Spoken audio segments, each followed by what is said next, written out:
5-6 nəfər düşdülər üstümə. Məni özümü nətərlərlərsə mən özüm də istər-istəməz o otaqdan çıxdım ki, mən nə imtahana gəldim, nə bunlar məndən mən nəyisə uğradım. Ağcabədi rayon Hindaq qəsəbəsinin sakini Məmmədova Vüsaliyə Kanal 21-ə müraciət edərək ciddi haqsızlıqla üzləşdiyini bildirir. 22 illik müəllim olduğunu qeyd edən Vüsaliyə Məmmədova 3 aprel tarixində attestasiya imtahanı zamanı haqsızlığa məruz qaldığını deyir. Onun sözlərinə görə imtahan zamanı otağa daxil olan kimi Natəvan və Vəfa adlı şəxslər onun üzərinə hücum edərək əsəri ifa etməsinə imkan verməyiblər.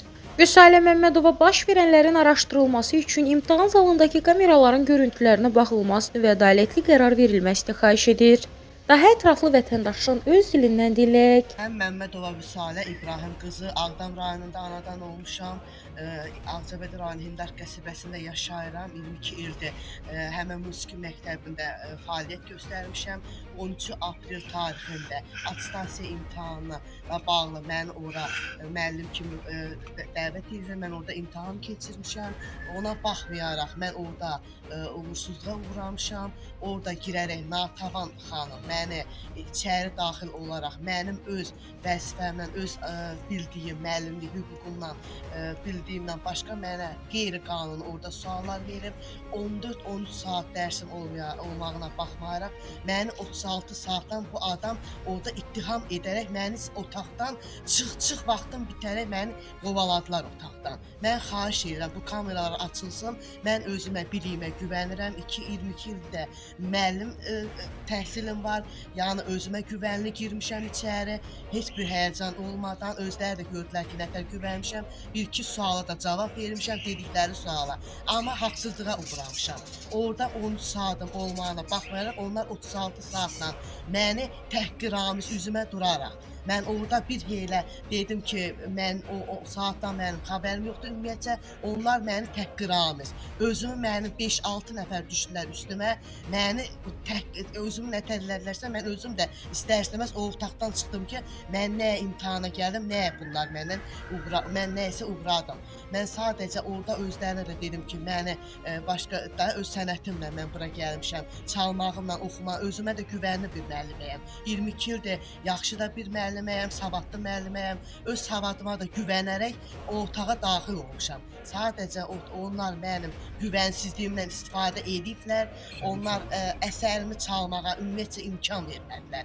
Oturaraq məni dayandırdılar, qanmamı da imkan vermədilər, əsərimi də, suallara da cavab, 2 dənə sual verdilər, onlar da gördülər ki, mən həmən suallara, həmən o zaman demişəm o sualların cavablarını, ona baxmayaraq onlar dedilər ki, yox biz sənə razı deyilik, sən gəlmişsən burada bizə allatmağa, sən 14 saat yox, 13 saat yox, sən 36 saat konsertmeyster özdə dərsindən onlar mənim üstümə töküldülər. Altına xahiş edirəm, bu işlərə baxılsın, bütün qurumlar xahiş edirəm, İlham Əliyev cənablarına, prezidentimizə mən müraciət edirəm buradan. Mənim 22 ildir, mənim əziyyətim, zəhmətim əlimdə qalıb, kameralar açılsın, xahiş edirəm, yenidən məndən imtahan götürülsün. Mən Əliyev İbrahim Rəsuluğlu, Ağdam rayonu məcburi köçkün şəhid ailəsindəyəm. Mən bir valideyn kimi bizim burada oturam, Respublikanın prezidenti, Ali Başkomandan İlham Əliyev cənablarına və burada Respublikanın birinci xanımı Mehriban xanım Əliyevaya, eyni zamanda Dövlət Təhlükəsizlik Komitəsinin sədri Əlin Ağayevaya mən birinci növbədə bu işləri təşkil edən və bu işlərin başına duran Mədəniyyət və Turizm Naziri Adil Kərimiyə mən çox xahiş edirəm, bir valideyn kimi, bir şəhid qardaşlar, 2 qardaşım şəhid olub və çox xahiş edirəm bu haqsızlığa göz yummayın. Mənim qızım 22 ildir musiqi müəllimidir, 2 ildir boğazdan kəsib adamdır, boğazdan kəsib 3 müəllim yanında hazırlaşıb və özünü arxein formada attestasiya edir. 3 aprel 2026-cı tarixdə 3-cü otağa attestasiya imtahanına girərkən Natəvan Vəfa adlı şəxslər onun üzərinə hücum etmiş, onun nə hazırladığı əsərə qanmaya məhəl qoymayıb, onu danışın kəsmiş və onu yanlarına çağırmış. Onların bir iddiası olmuş, sən 36 saat nə qədər dərs aparmışsan, bu da deyib ki 36 saat dərs aparıram. Nədir, 14 saat dərs aparıram. Deyib ki, bizə allatma, mənim qızımı yalançılıqda günahlandırıblar, mənim qızım 30 saat təzədən arayış almışıq və burada aydın göstərir ki, hələ 13 saatı dərs aparıb, 36 yox. Bu 36 saat mən xahiş edirəm. Bu 36 saat hardan çıxıb? Hardan mənim qızıma yamayıblar? Bunu xahiş edirəm, kamera açılsın. Aydın göstərsin ki, bir ədalət bərpa olunsun. Bunu insan, orada Cəsarət Vəliyev var. O da yalandan Nazirli onu qoyub ora. O da heç bir işlə məşğul olmur. Ancaq orada biz dəfə getdik, Cəsarət Vəliyevin qəbuluna getdik. Bize imkan vermədilər Cəsarət müəllimə bir kəlmə söz danışaq. Əgər bu yalansa mən çox xahiş edirəm. Atılsın, bu haqsızlığa son qoyulsun. Mənim qızımın əziyyəti niyə yerdə qalmalıdır? Əgər buna intiham demək olarsa, belə intiham keçirirlər belə. Belə intiham olar. Bu gəlib qız girib içəri cümuflar mənim qızıma ki, qoymuşlar nə əsəni çala, nə qammatı çala, nə verilən suallara cavab verirsin, sağa hörmət edib 2+ veririk. Nə görə mənim qızıma 2+ verib göndərilir təlimə? Təlimə adamlar gedir ki, onların savadı yoxdur. Onlar adamlar gedib, birlər adamlar gedib, heç ixtisas da uyğun gəlməyib. Hamısını onu keçiriblər. Hansı qanun əsasında?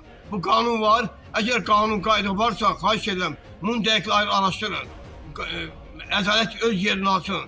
Mən ümumiyyətlə buna etiraz edirəm. Mən xahiş edirəm, mən bütün qurumlardan müraciət edirəm. Buradan xüsusən yenə mən İlham Əliyev cənablarına, humanistcəsinə deyirəm, xahiş edirəm, öz humanizm prinsiplərinizə əldə rəhbər tutun.